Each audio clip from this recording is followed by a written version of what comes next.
मैं Sharifta Shaikh, Nagesh Kalasgi Orchid School channel में आप सभी का स्वागत है।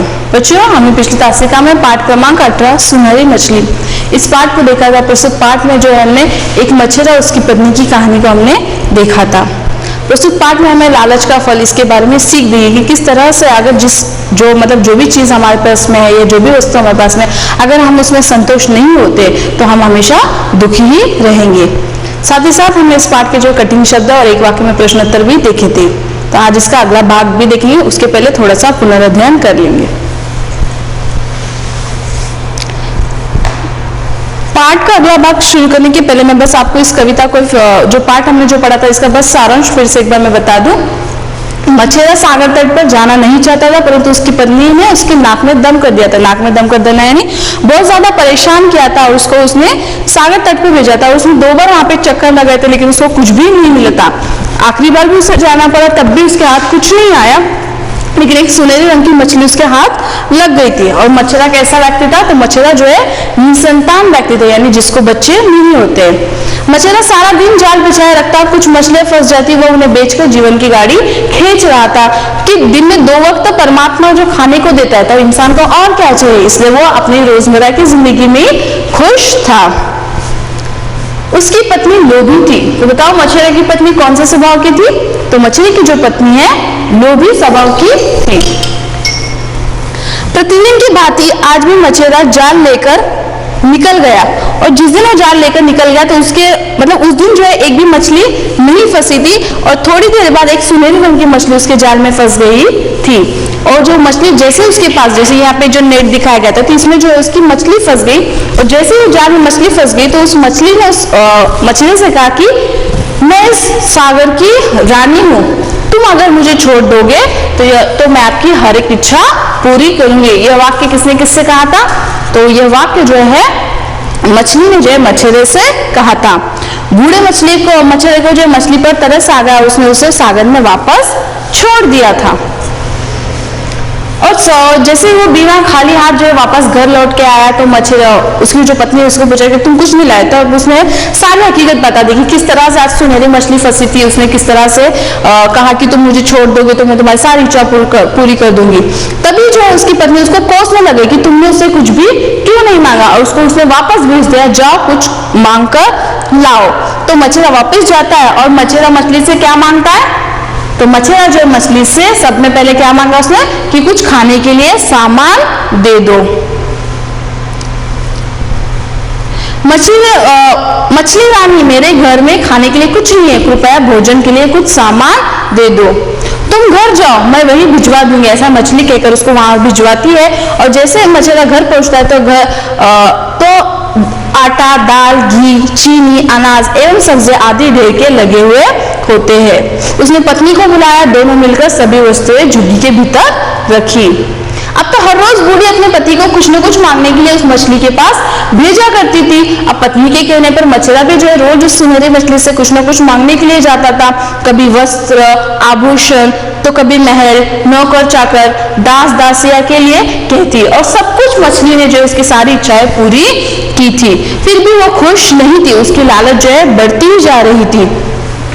सुनहरी मछली ने बूढ़ी की हर एक इच्छा पूरी की। अब तो वह धरती की महारानी बनने के सपने देख रही थी। बूढ़े ने कहा कि नहीं, ये मैं जाकर उससे नहीं कहूंगा। तब बूढ़ी ने क्या किया? उस मछली को जो है अपने नौकरों से कहकर पिटवा दिया, उसको महल से बाहर फेंक दिया। तब मछली जो है बहुत दुखी हो जाता है और वापस उस मछली के पास जाता है और उसको क्या कहता है? मैंने कहा था, तो मच्छरा मछली से कहता है कि तुम मेरी झुग्गी और मेरी जाल वापस से लौटा दो। मछली मुस्कुराई और कहती है कि वो कहती है कि ठीक है, मैं आपकी ये भी इच्छा पूरी कर दूंगी। और जैसे मच्छरा वापस घर जाता है, तो जहां पर महल बनाता है वहां पर उसका क्या होता है? वापस से उसकी झुग्गी आ जाती है, और उसकी वहां पे उसकी पत्नी जो सोई हुई होती है वो उसे उठाता है। आसपास का बदलाव देखकर वो घबरा गई। और मच्छरा अंत में अपनी पत्नी से कहता है कि जिस प्राणी को संतोष नहीं वो कभी सुखी नहीं रह सकता।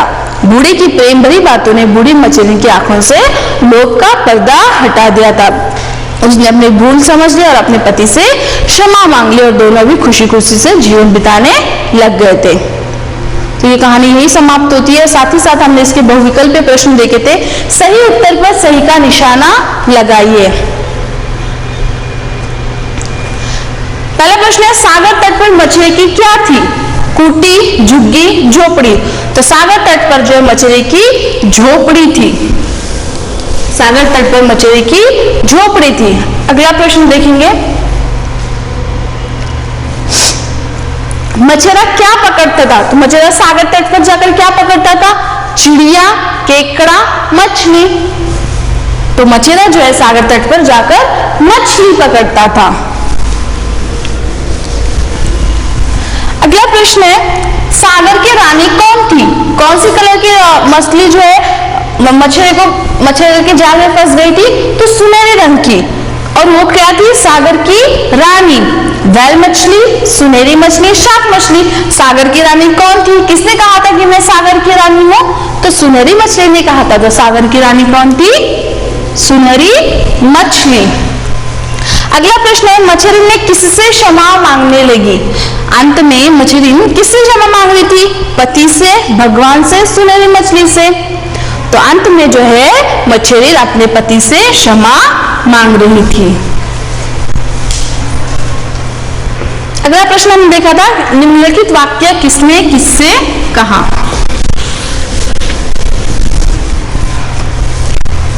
मुझे छोड़ दो, मैं सागर की रानी हूं। ये वाक्य जो है किसने किससे कहा था? तो ये जो वाक्य है सुनहरी मछली ने मछेरे से कहा था।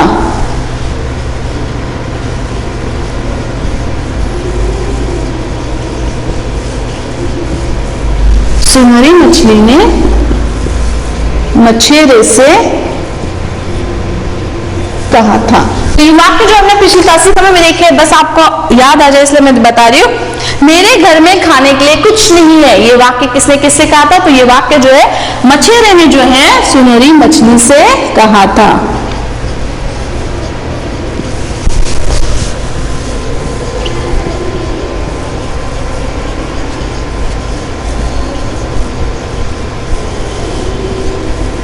सुनहरी मछली से कहा था। अधिक लालच नहीं करना चाहिए, ये वाक्य जो है अंत में जो है बूढ़ा मछेरा जो अपनी पत्नी से कहता है। तो मछेरे ने अपनी पत्नी से,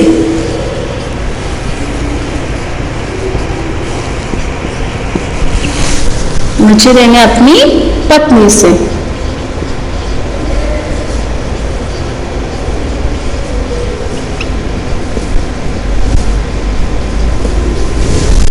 अगला वाक्य है, मुझे मेरी झुग्गी और जाल लौटा दो। ये अंतिम वाक्य जो है ये अंतिम वाक्य जो है मछेरे ने जो है सुनहरी मछली से कहा था।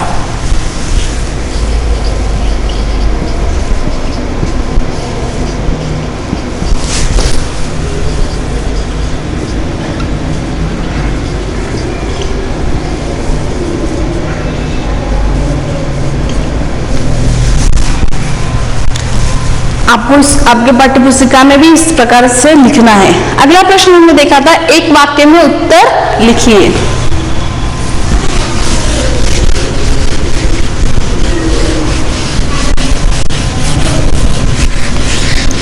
परमात्मा दोनों समय क्या देता है? जो मछेरा है वो बहुत ज्यादा प्रसन्न था, बहुत ज्यादा खुश था। वो इसलिए खुश था क्योंकि भगवान जो हमें 2 वक्त की रोटी देता है, तो हमें इससे ज्यादा क्या चाहिए? तो प्रस्तुत पाठ में भी पूछा गया यहाँ पे, तो उस प्रस्तुत पाठ के आधार पर यह प्रश्न पूछा गया कि परमात्मा दोनों समय क्या दे देता है? तो परमात्मा दोनों समय खाने को दे देता है। दूसरा प्रश्न, मछली के जाल में कैसी मछली फंसी? मछली के जाल में कैसी मछली फंसी थी? कौन से रंग की थी? तो मछली के जाल में सुनहरी मछली फंसी थी। अगला प्रश्न है, बूढ़े मछली की पत्नी कैसी थी? यानी उसका स्वभाव किस प्रकार का था? तो बूढ़ी मछली की पत्नी लोभी थी। चौथा प्रश्न है, मछली ने सबसे पहले मछली से क्या मांगा?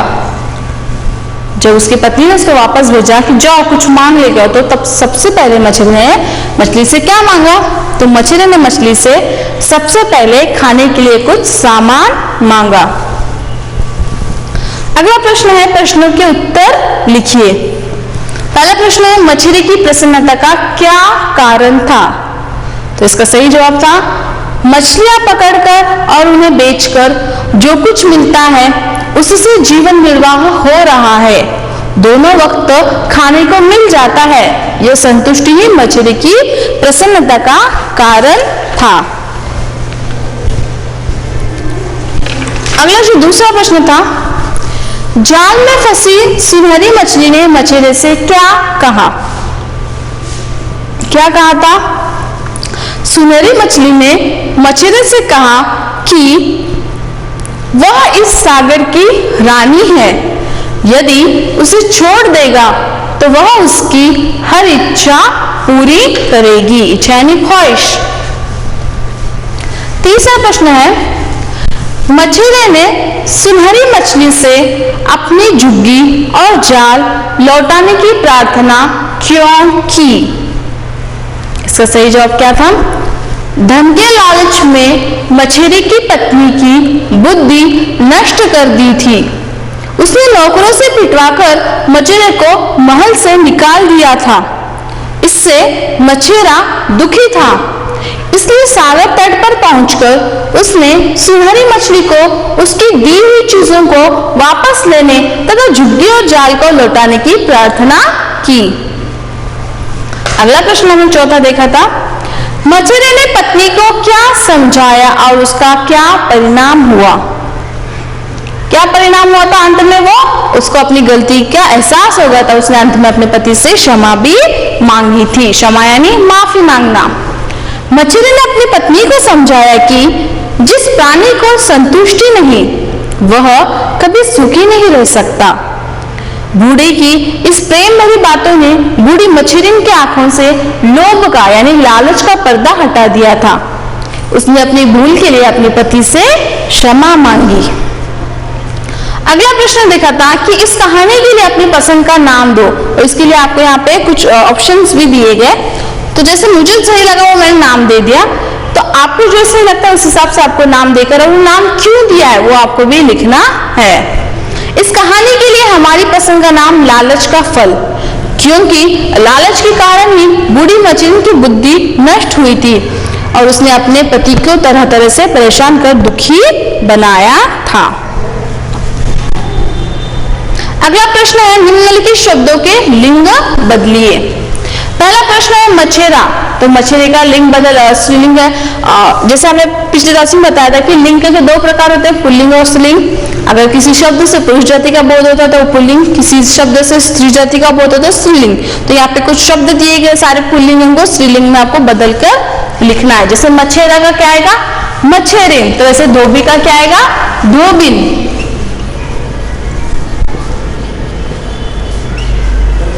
धोबी का धोबिन। अगला प्रश्न है कबूतर, तो इसका क्या आएगा? कबूतरी।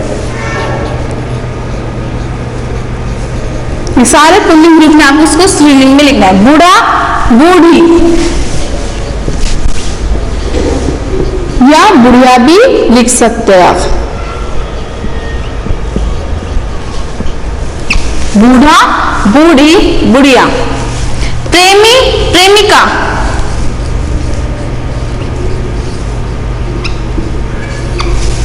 पति, पत्नी।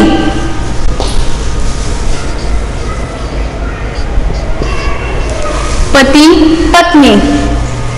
लेखक, लेखिका।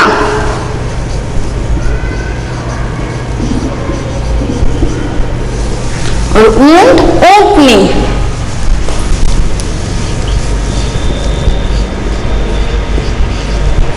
ऊंट, ऊंटनी। ये जो सारे लिंग बदले शब्द है, आप अपने पुस्तक में इसको कॉपी कर लेना है। तो चलिए आज अगला प्रश्न हम देखेंगे, कोष्टक में दिए गए शब्द के सही रूप से रिक्त स्थान बदलिए। यहाँ पे आपको कोष्टक में शब्द दिए गए, लेकिन उस शब्द का कौन सा सही रूप इस रिक्त स्थान में बैठेगा, यानी सही शब्द वाक्य बनेगा, वो हमको बनाकर लिखना है। जैसे पहला प्रश्न है, वह डैश से अपना काम करता था। किससे? इसके लिए शब्द दिया गया ईमानदार। तो मैं वैसे ही शब्द यहाँ पे नहीं लिखूंगी कि वह ईमानदार से अपना काम करता था। तो ईमानदार को आपको सही रूप देना है। तो यहाँ पे ईमानदार का कहेगा कि वो ईमानदारी से अपना काम करता था, उसको सही है। तो ईमानदार में क्या आएगा? ईमानदारी।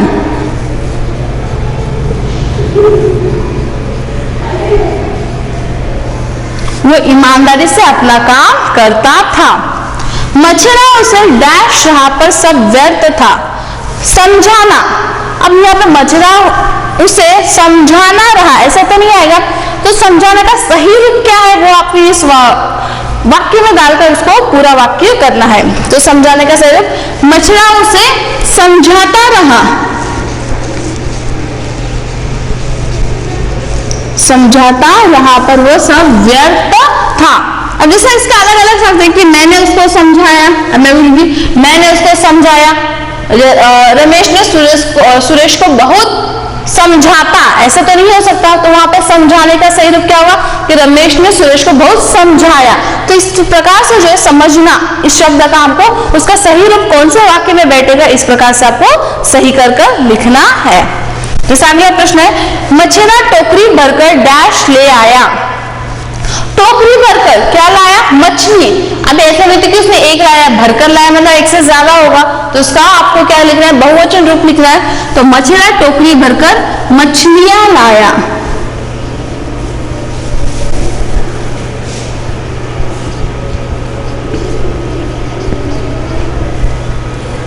मछेरा टोकरी भरकर मछलियां लाया। उसकी डैश का यही कारण था। अब यहाँ पे शब्द कहते हैं प्रसन्न, तो उसकी प्रसन्न का यही, तो उसका सही रूप ये नहीं है, तो उसका प्रसन्नता, उसकी प्रसन्नता का यही कारण था।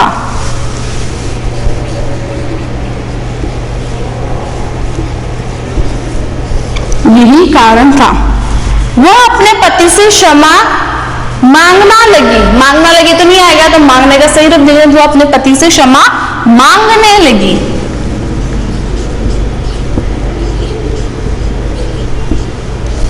मांगने लगी, इस तरह से आपको जो सही रूप देना है, वो ईमानदारी से अपना काम करता था। मछेरा से समझाता रहा पर वो सब व्यर्थ था। मछेरा टोकरी भरकर मछलियां ले आया, उसकी प्रसन्नता का यही कारण था। वह अपने पति से क्षमा मांगने लगी। आपको भी आपकी पाठ्य पुस्तक में इसको लिखना है। अगला प्रश्न है मुहावरे। मुहावरों का प्रयोग कर वाक्य बनाइए। यहाँ पे आपको मुहावरा दिया गया है, तो उस मुहावरे का आपको जो है वाक्य बनाना है।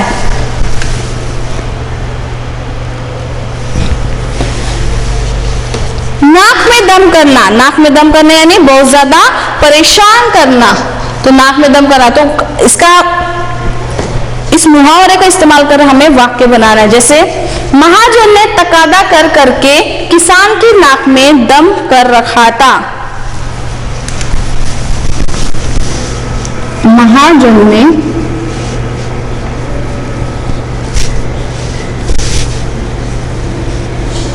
तकादा कर करके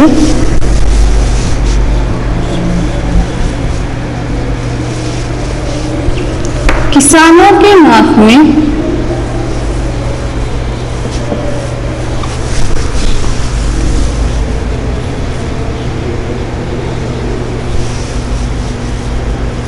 दम कर दिया था।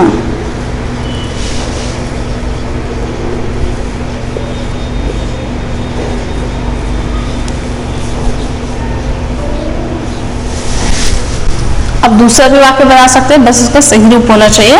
नाक में दम करना यानी बहुत ज्यादा परेशान, तो महाजन ने तकादा कर करके किसानों के नाक में दम कर, यानी किसानों को बहुत ज्यादा परेशान कर रहा था। अगला प्रश्न है काट खाने, अगला मुहावरा है काट खाने को दौड़ना। काट खाने को दौड़ना यानी बहुत ज्यादा क्रोधित होना। तो बहुत ज्यादा क्रोधित होना, इसका एक वाक्य जैसे मित्र के चले जाने के बाद समय जैसे काट खाने को दौड़ने लगा। मित्र के चले जाने के बाद समय जैसे काट खाने को दौड़ने लगा।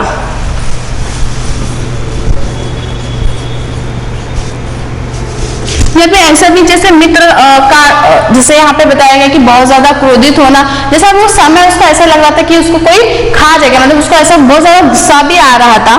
तो मित्र के चले जाने के बाद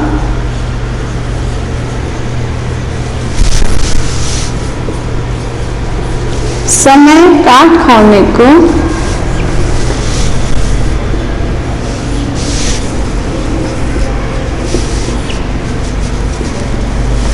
दौड़ रहा था।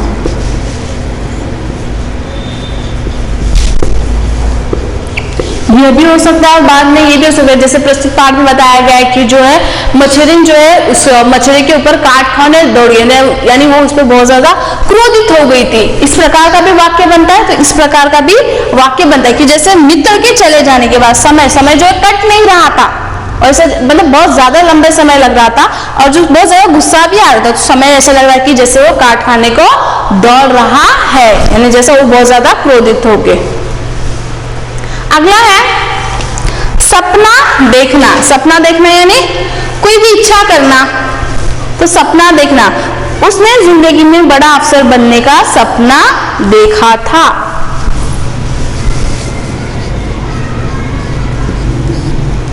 उसने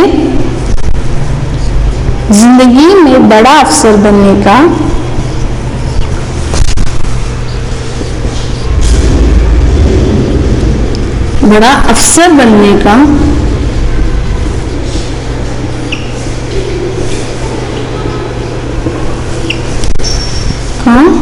सपना देखा था।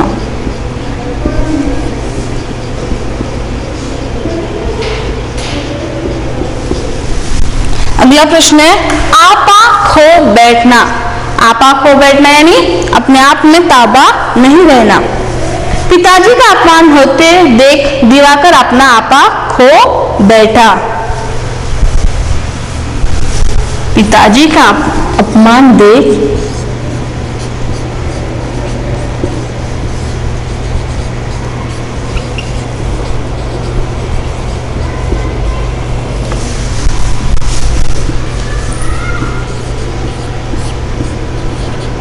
दिनकर अपना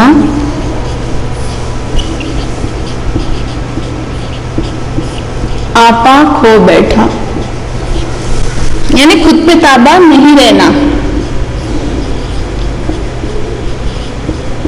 उसने दुकानदार को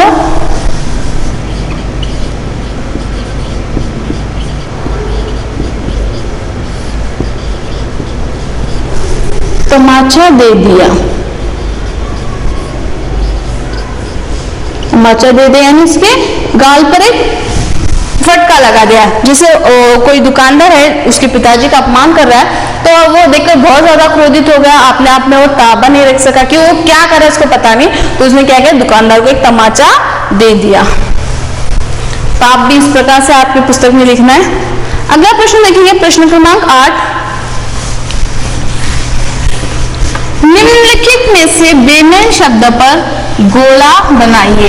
तो यहाँ पे शब्द दिए गए, उसके पर्यायवाची शब्द दिए गए, यानी उसके समानार्थक शब्द दिए गए, उसमें से 3 सही है, चौथा वाला कोई एक गलत है। तो वो कौन सा गलत है, उस पर आपको गोले का निशाना लगाना है।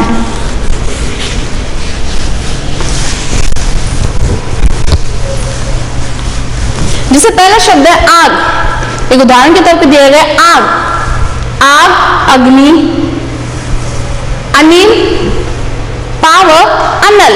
तो इसमें से आग का समानार्थक शब्द अग्नि भी है, पावक भी, अनल है। अनिल यानी हवा होती है, तो ये इसका सही शब्द नहीं है, ये बेमेल है। बेमेल मतलब यानी ये इससे मिलता नहीं है। ये जो सारे शब्द इससे मिलते जुलते हैं, और ये इससे मिलता बिल्कुल भी नहीं मिलता। तो इस प्रकार से आपको गोला का निशान लगाना है। अगला शब्द है पुत्र। तो पुत्र में जो है कौन सा शब्द जो है बेमेल आया है, बेटा, सूत, तनय, अनुचर। तो बेटा, सूत, तनय ये सारे इसके मिलते जुलते शब्द इससे मिलते हैं। अनुचर जो ये बेमेल शब्द है। तो अनुचर को आपको इस प्रकार से गोले का निशाना लगाना है। अगला प्रश्न है उपवन। उपवन यानी वाटिका, बगीचा, तटीनी, आग। उपवन को ही वाटिका भी कहते हैं, बगीचा भी कहते हैं, तटीन, लेकिन आग नहीं कहते। आग तो जो है अनल को कहते हैं। तो आग इससे मिलता जुलता शब्द नहीं है। अगला प्रश्न है सूर्य। सूर्य जो है इसका समानार्थक शब्द पर्यायवाचक शब्द कौन जाएगा? राकेश, रवि, दिनकर, भानु। रवि, दिनकर, भानु ये इसी के पर्यायवाचक शब्द है। राकेश जो इसका पर्यायवाचक शब्द नहीं, ये इसे मिलता नहीं, ये बेमेल शब्द है। अगला है कपड़ा, वस्त्र, अंबर, जलद, पट। इसमें से कौन सा जो शब्द है कपड़ा से मिलता जुलता नहीं है? तो इससे जो है जलद, जलद जो है ये कपड़े से बेमेल शब्द है। अगला है संसार, संसार का मिलता जुलता शब्द है यहाँ पे दुनिया भी होता है, विश्व होता है, जग। निकेतन, निकेतन नहीं, ये घर के लिए इस्तेमाल किया जाता है, तो ये अलग शब्द है, ये बेमेल है। इस प्रकार से जो शब्द दिए गए उसके पर्यायवाचक शब्द या उससे मिलते जुलते शब्द यहाँ पे दिया गया, जो उससे मिलता नहीं है, जो बेमेल है, उसको इस तरह से गोले का निशाना लगाना है। तो चलिए अगला प्रश्न देखते हैं हम। क्रिया शब्द छांटकर लिखिए। मछला मछली पकड़ रहा है। क्रिया यानी कोई कार्य, क्रिया यानी कोई कार्य, तो प्रस्तुत वाक्य में मुझे बताना है कि कौन सी क्रिया। मछला मछली पकड़ रहा है, कौन सी क्रिया कर रहा है?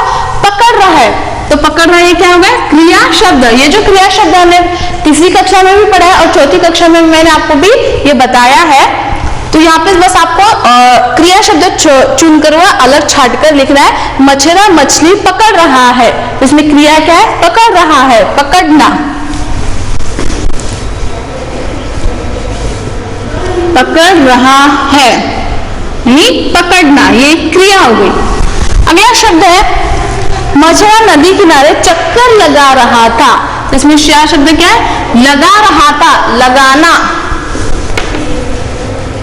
लगा रहा था यानी लगाना। अगला शब्द है मछला मछली पर हाथ फेरने लगा। यह शब्द क्या है? फेरने लगा।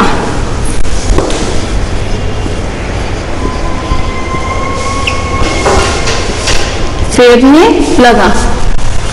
अगला प्रश्न है मछली मछली से झगड़ा कर रही थी। कि इसमें क्रिया शब्द क्या है? कर रही थी यानी करना।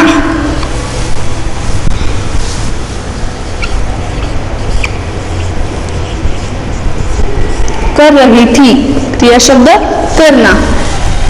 अगला शब्द है मछली मछली से क्षमा मांग रही थी। तो इसमें क्रिया शब्द क्या है? मांग रही थी यानी मांगना,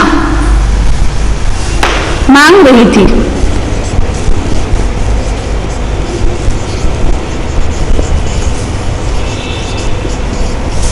इस प्रकार से आपको जो प्रस्तुत वाक्य में से जो क्रिया शब्द है वो छांटकर अलग लिखना है। अगला प्रश्न है वचन बदलकर लिखिए। वचन दो प्रकार के होते हैं, एक होता है एक वचन, दूसरा होता है बहुवचन। जिस शब्द से किसी एक संख्या का बोध होता है उसे एक वचन कहते हैं। जिस शब्द से हमें एक से अधिक संख्या का या अंक का बोध होता है उसे बहुवचन कहते हैं। ये व्याकरण भाग भी हमने पढ़ा था। बस आपको यहाँ पे शब्द दिए गए एक वचन शब्द उसको बहुवचन में बदलकर लिखना है। जैसे पहला शब्द है मछली, ये एक वचन शब्द है, तो यहाँ पे एक मछली का हमें बोध होता है, तो मछलियां ये उसका बहुवचन रूप हो गया, तो एक से ज्यादा मछली वहां पे होगी। मछली मछलियां।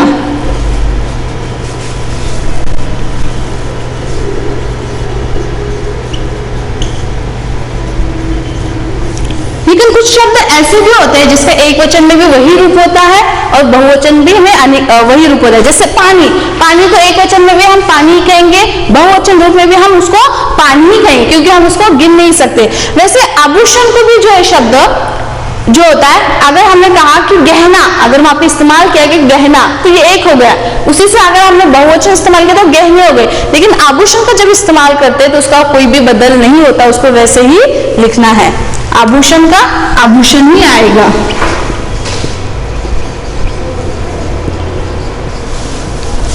आभूषण।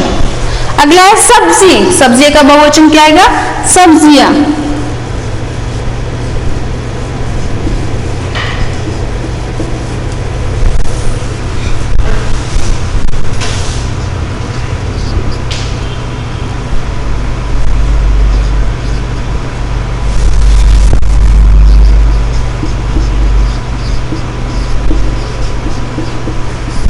अगला है झुग्गी। तो झुग्गी का एक का बोध होता है तो अनेक का क्या आएगा? झुग्गियां।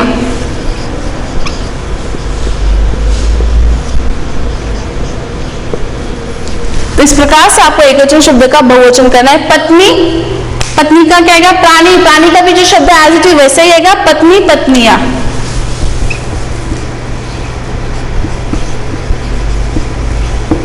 जो प्राणी है इसका बहुवचन रूप मतलब भी है जो है वैसे ही आएगा, प्राणी का प्राणी ही आएगा। मछली मछलियां, आभूषण आभूषण, सब्जी सब्जियां, झुग्गी झुग्गियां, पत्नी पत्नियां, प्राणी प्राणी। अगला जो शब्द है रचनात्मक कार्य जो है प्रश्न क्रमांक 13, यह आपको स्वयं करना है। बस आपको उदाहरण के तौर पे एक मैं बता दूं, यहाँ पे आपको वर्ग पहली दी गई, उसका पहला अक्षर आपको बताया गया है। ऊपर से नीचे यानी ऊपर से नीचे यहाँ पे जो शब्द दिए गए जैसे गगन, ये ऊपर से नीचे गगन कौन से नंबर पे? 1 नंबर। तो गगन का पर्यायवाची शब्द क्या है? जो आ से शुरू होगा, तो कौन सा शब्द है? गगन का पर्यायवाची शब्द जो आ से होगा तो आसमान। माँ यहाँ पे है तो यहाँ पे न लिखना है इस तरह का से, तो क्या आएगा? आसमान। तो उसी तरह अमृत जो दूसरे नंबर पे है तो इसका क्या आएगा? वो आपको लिखना है। घमंड, घमंड का क्या आएगा? जैसे यहाँ पे अ, तो अ से घमंड का पर्यायवाची शब्द क्या आएगा? अभिमान। तो यहाँ पे आपको ऐसे इस तरह से अभिमान, इस तरह से आपको यहाँ के शब्द लिखने। उसी तरह यहाँ पे जो है बाएं से दाएं और बाएं से दाएं और विलोम शब्द लिखना है। जैसे यहाँ पे उत्थान, यहाँ पे 3 नंबर पे, 3 नंबर पे, तो उत्थान पे जो क्या आएगा? उत्थान का पर्यायवाची शब्द क्या आएगा? वो आपको यहाँ पे लिखना है। 4 नंबर पे, 4 नंबर पे जो विरोध, विरोध का विलोमात्मक शब्द क्या आएगा? यहाँ पे देखिए आधा तो हो गया, समर्थ, इतना तो हो गया, तो ये पूरा करना है। तो विरोध का विलोम शब्द क्या होता है? समर्थन। तो ये जो पूरा सिर्फ यहाँ पे न ऐड कर दिया मैंने, तो समर्थन। तो इसी प्रकार से आपको पर्यायवाची शब्द और विलोम शब्द ऊपर से नीचे और बाएं से दाएं इस तरह से इस वर्ग पहली को आपको पूरा करना है। ये रचनात्मक कार्य आपको पूरा करना है। साथ ही साथ जो प्रश्न क्रमांक 14 यह भी रचनात्मक कार्य है, इसमें भी आपको वर्ग पहली दी है।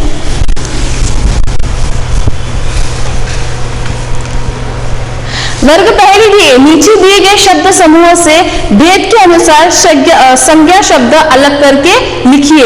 हमने संज्ञा पढ़ा था, संज्ञा के 3 भेद पढ़े थे, व्यक्तिवाचक संज्ञा, जातिवाचक संज्ञा और भाववाचक संज्ञा।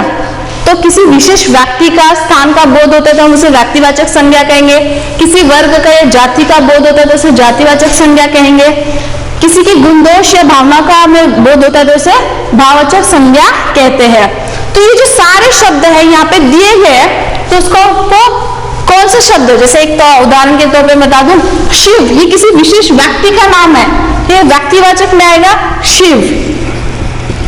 इस तरह से आपको लिखना है। जैसे यहाँ पे लड़का, लड़का किसी वर्ग का बोध होता है तो वह क्या होगा? जातिवाचक में आएगा लड़का। जिसे भाववाचक में बता दो, और एक कौन सा, यहाँ पे देखिए मित्रता, ये भावना है तो ये भाववाचक में आएगा मित्रता। तो इसी प्रकार इस वर्ग पहली में से व्यक्तिवाचक संज्ञा, जातिवाचक संज्ञा और भाववाचक संज्ञा को इस तरह से आपको लिखना है। ये आपका रचनात्मक कार्य होगा। प्रस्तुत पाठ सुनहरी मछली, इसके जो लेखक है करतार सिंह। प्रस्तुत पाठ में हमें लालच का किस तरह से दुष्परिणाम होता है हमें बताया गया है कि लालच का फल जब तक हम जब उसको हम महसूस करें तब तक अच्छा लगता है, लेकिन उसके बाद में दुष्परिणाम ही होता है कि किस तरह मछली की पत्नी को बाद में पछतावा होना पड़ा। तो जो भी हमारे पास जो चीज है, जो वस्तु है, उसमें हमें संतोष होना चाहिए, ज्यादा अधिक की लालच नहीं करना चाहिए। ये इससे हमें सीख मिली है। साथ ही साथ प्रस्तुत पाठ के जो कठिन शब्द, एक वाक्य में उत्तर, प्रश्नों के उत्तर, वचन बदलिए। आज हम एक नया भाग देखा था रचनात्मक कार्य में, जो देखा था कि आपको उस वर्ग पहली दी गए, वर्ग पहली में से व्यक्तिवाचक संज्ञा, जातिवाचक संज्ञा और भाववाचक संज्ञा को छांटकर लिखना है, और ये आपको कार्य छात्रों को स्वयं करना है। इस पाठ को पुनः एक बार पढ़िए। आज के लिए बस इतना ही, धन्यवाद।